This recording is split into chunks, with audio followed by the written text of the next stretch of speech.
नमस्कार मित्रांनो, मी समाजशास्त्र विषयाची सहाय्यक प्राध्यापिका डॉक्टर संध्या पोडमल, प्राध्यापक संभाजीराव कदम महाविद्यालय देऊर. आज आपण BA भाग 2 साठी IDS पेपर क्रमांक 1 सामाजिक परिस्थितिक विज्ञान म्हणजे सोशल इकॉलॉजी अभ्यासणार आहोत. यामध्ये तुम्हाला समाज आणि निसर्ग यांच्यातील संबंधांविषयी अधिक ज्ञान मिळणार आहे. काही प्रमाणात तुम्हाला हे माहितीच आहे की सध्याच्या समाज आणि पर्यावरण व्यवस्थेच्या संबंधामध्ये समस्या निर्माण होऊ लागल्या आहेत. प्रामुख्याने मानवाने निर्माण केलेल्या पर्यावरणीय आणि सामाजिक समस्यांच्या विषयीचे वैज्ञानिक आणि नैतिक ज्ञान मिळवण्याची गरज आहे. अशा प्रकारच्या पर्यावरणविषयक शिक्षणाद्वारे निसर्गाचे संरक्षण आणि संवर्धन करण्यासंबंधीच्या कृतींना चालना मिळणार असून याचा उपयोग मानवी अस्तित्वासाठी होणार आहे.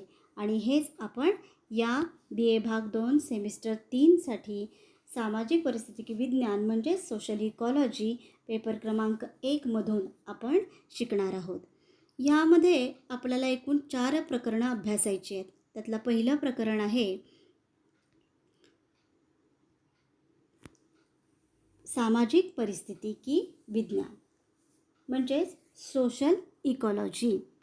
यामध्ये आपण सामाजिक परिस्थिती विज्ञानाचा अभ्यास विषय, त्याचबरोबर परिसंस्था आणि सामाजिक परिस्थितिक विज्ञानाचं महत्त्व जाणून घेणार आहोत. आपल्याला माहिती आहे, आपण परिस्थिती विज्ञान म्हणजे मानवेतर जीवन आणि त्याच्या सभोवतालच्या परिस्थिती यांच्यामधील परस्पर संबंधांचा अभ्यास करणारे शास्त्र म्हणून मांडणी केलेली आहे.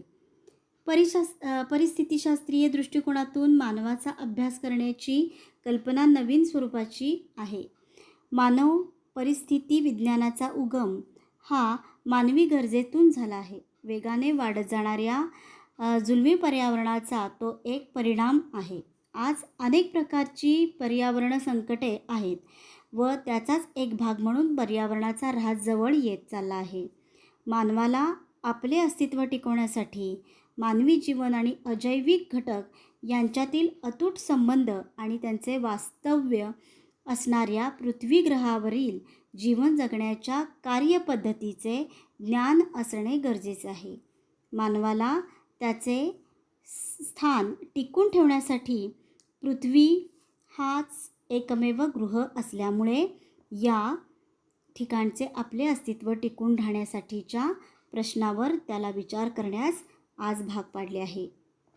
मानवी अस्तित्वाचे स्वरूप विचारात घेता परिस्थिती विज्ञानाचा अभ्यास करणं अत्यंतिक गरजेचं मानले गेले आहे.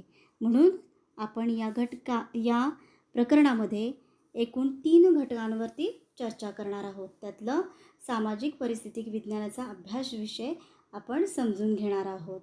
त्याचबरोबर आपण परिसंस्था देखील अभ्यासणार आहोत. परिसंस्थेमध्ये आपल्याला माहिती आहे की पृथ्वीवरील सजीवांचे परिस्थितिकी शास्त्रीय दृष्टिकोनातनं महत्त्व जाणून घेण्याखेरीज संपूर्ण पृथ्वीग्रह एक परिसंस्था म्हणून जाणून घेत असताना त्या ठिकाणच्या जैविक आणि अजैविक घटकांच्या मधील अतूट असा परस्पर संबंधामधून असणारे महत्त्व आपण या घटकांमध्ये जाणून घेणार आहोत. परिसंस्था या संकल्पनेच्या मांडणीमधून त्या संकल्पनेचा व्यापक अर्थ आणि त्याची उपयुक्तता त्यांचा आज जसा परिचय होणार आहे त्याचप्रमाणे परिसंस्थेमधील विविध घटक आणि त्याच्यातील ऊर्जा वहनांचे स्वरूप देखील त्यामधून स्पष्ट होणार आहे. त्याचबरोबर आपण एकूण घटकांपैकी परिसंस्थेचा अर्थ, त्याची व्याख्या व स्वरूप यांचा समावेश देखील यामध्ये आपण करणार आहोत. त्याचबरोबर आपण परिसंस्था ही एक कशा स्वरूपाची सजीव व्यवस्था आहे हे दाखवून देण्याचा प्रयत्न करणार आहोत. त्याचबरोबर परिसंस्थेच्या कार्यपद्धतीचा एक भाग म्हणून असणाऱ्या प्रमुख पोषक चक्रांचा परिचय करून घेणार आहोत. अशा प्रकारे या संपूर्ण घटकामध्ये मानवी जीवनाचे स्वरूप जाणून घेत असताना त्याला पूरक असणाऱ्या घटकांचे स्वरूप परिसंस्था या संकल्पनेमधून आपण बघणार आहोत. त्याचबरोबर सामाजिक परिस्थिती विज्ञानाचं महत्त्व देखील आपण यामध्ये जाणून घेणार आहोत. दुसऱ्या प्रकरणामध्ये आपण जैवविविधता आणि तिचे संवर्धन कशा पद्धतीने करता येईल किंवा काय करता येईल यावरती चर्चा करणार आहोत. जैवविविधतेचा पहिल्यांदा अर्थ आणि त्याची व्याख्या आपण जाणून घेणार आहोत. त्याचबरोबर जैवविविधतेला धोका अथवा इजा करणारी जी कारणं आहेत त्या कारणांचा आपण अभ्यास करणार आहोत. त्याचबरोबर जैवविविधतेचे संरक्षण आणि तिचे संवर्धन कशा पद्धतीने करता येऊ शकते यावरही आपण चर्चा करणार आहोत. आपल्याला माहिती आहे की जैवविविधतेचे जतन किंवा तिचे संरक्षण एक महत्त्वाचा भाग आहे. विविध प्रकारच्या सजीव जाती आणि वेगवेगळ्या भौगोलिक प्रदेशांमध्ये वास्तव्य करून असणारी त्यांची लोकसंख्या आपल्याखेरीज पृथ्वीवरील जीवन अथवा जीवसृष्टी आढळून येणे शक्य नाही. परंतु असे असताना देखील आजच्या काळात विकासाच्या आणि सर्वांच्या सुखासाठीच्या नावाखाली जागतिक समाज व्यवस्थेमधील काही घटक मोठ्या प्रमाणात नैसर्गिक साधनसंपत्तीचा उपयोग करू लागले आहेत आणि त्याचा अंतिम परिणाम म्हणून टाकाऊ पदार्थांच्या मधून होणारे प्रदूषण आणि नैसर्गिक साधनसंपत्ती कमी कमी होत आहे. अशा समस्या आज मानवी समाजामध्ये पुढे एक गंभीर आव्हान म्हणून पुढे आल्या आहेत. मानवी जीवनासमोरील हे आव्हान प्रामुख्याने मानवाची जीवनपद्धती, त्यांची मूल्ये आणि प्रवृत्ती यांच्याशी संबंधित आहे. त्यामुळे द्वंद्वात्मक विचारसरणीनुसार मानवाला हे सिद्ध करून दाखवावे लागले आहे की जैविक विविधतेचे जतन करायचे आहे की मानवी जीवनाचा अंत. म्हणजेच या घटकामध्ये आपण जैवविविधतेचा अभ्यास तर करणारच आहोत, पण त्याचबरोबर आपण त्याची व्याख्या, त्याचा अर्थ जाणून घेणार आहोत. त्याचबरोबर या घटकातून आपण जैवविविधतेला इजा किंवा धोका निर्माण करणारी जी कोणती कारणं आहेत त्यासंबंधी माहिती घेणार आहोत.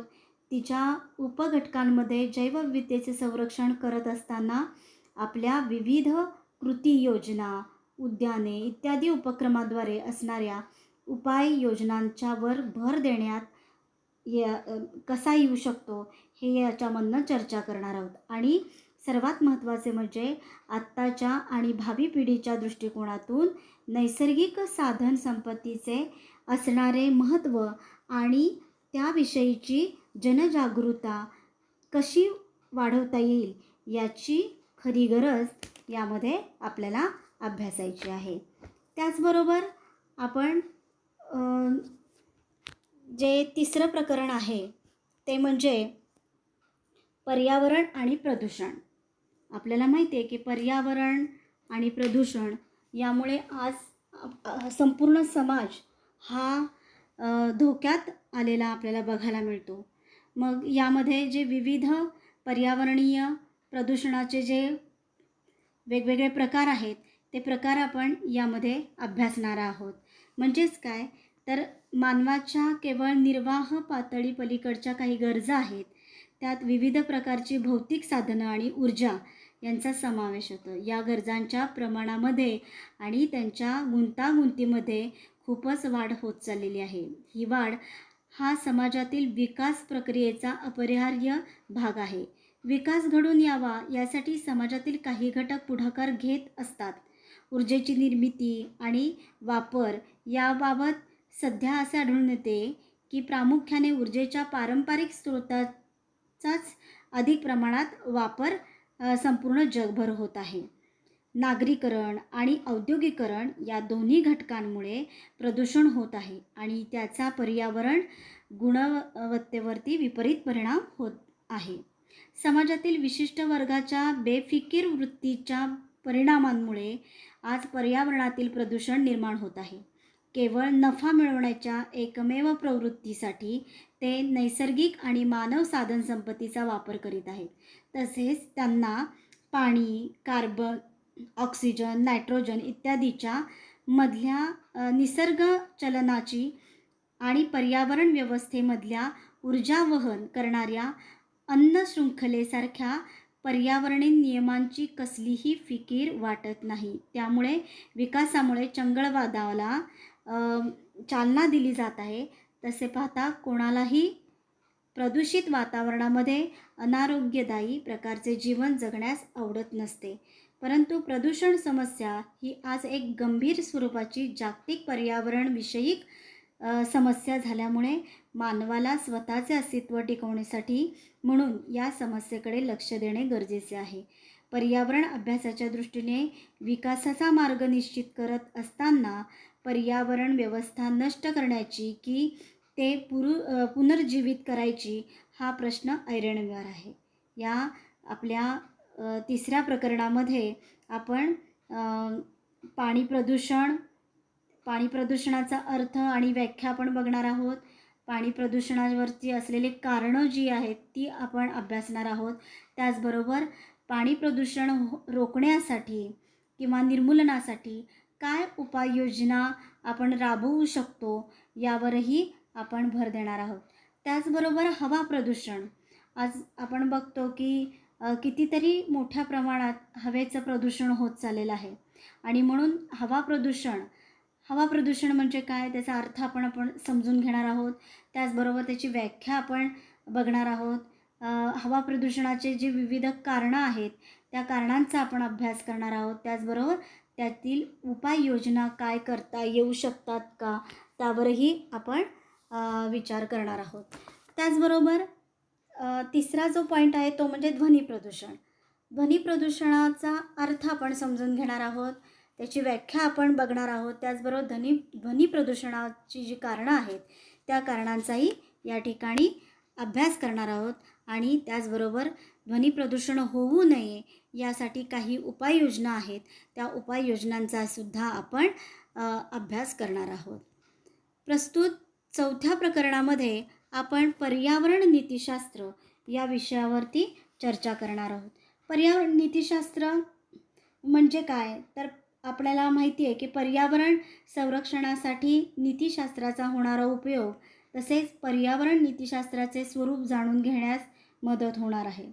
त्याचप्रमाणे वेगवेगळ्या मानवी विकास प्रक्रियांमुळे आणि पृथ्वी ग्रहावरील वाढत्या लोकसंख्येमुळे पर्यावरणाचा होणारा विनाश कमी करण्यामध्ये पर्यावरण नीतिशास्त्राची आवश्यकता सद्यस्थितीला किती महत्त्वपूर्ण आहे हे आपण जाणून घेण्याचा प्रयत्न या युनिटच्या माध्यमातून करणार आहोत. तसेच या युनिटच्या अभ्यासामध्ये पर्यावरण संरक्षणामध्ये व्यक्तींचा सहभाग अधिक चांगल्या प्रकारे वाढवून पर्यावरण संरक्षण करण्याच्या वेगवेगळ्या कृती कार्यक्रमांचे स्वरूप कशा प्रकारे निश्चित होते याचा अभ्यास यामध्ये करणार आहोत. अशा प्रकारे आपण हे 4 म्हणजे पर्यावरण नीतिशास्त्राचा आपण पहिल्यांदा अर्थ बघणार आहोत. त्यानंतर पर्यावरण नीतिशास्त्राची गरज काय आहे त्या दृष्टिकोनातनं आपण चर्चा करणार आहोत. त्याचबरोबर पर्यावरण संरक्षणामध्ये व्यक्तींचा सहभाग कसा असावा आणि व्यक्तींनी काय केलं पाहिजे ही पर्यावरण नीतिशास्त्राची जी गरज आहे त्या गरजेसंदर्भात आपण या ठिकाणी विचारविनिमय करणार आहोत. आणि अशा पद्धतीने हे 4 प्रकरणं आपल्याला अभ्यासायची आहेत. यामध्ये आपल्याला माहिती आहे की 50 मार्काची प्रश्नपत्रिका आहे. या 50 मार्कांमध्ये पहिले जो प्रश्न आहे ते गाळलेल्या जागा आहेत त्या 10 मार्काला विचारल्या जातात. त्याचबरोबर दुसरा जो प्रश्न आहे तो टिपेला विचारला जातो. तुम्हाला 6 टिपा दिल्या जातात. त्यातल्या फक्त 4 लिहायच्या असतात. प्रत्येकी 5 गुण दिले जातात. अशा ह्या टिपांना 20 गुण दिले जातात. त्याचबरोबर प्रश्न क्रमांक 3 एकाला एक और अशा स्वरूपाचा प्रश्न विचारला जातो. तुम्हाला एकच प्रश्न लिहायचा आहे त्याला 10 गुण दिले जातात. त्याचबरोबर प्रश्न क्रमांक 4ही तशाच पद्धतीचं आहे. तुम्हाला 2 ब्रॉड क्वेश्चन विचारले जातात. एकाला एक और असतो. त्यातील एकाचंच उत्तर आपण लिहायचं आहे आणि त्याला 10 मार्क आहेत. अशा प्रकारे 50 गुणांची ही प्रश्नपत्रिकेचं स्वरूप आहे. याच पद्धतीने आपण अभ्यास करणार आहोत. धन्यवाद.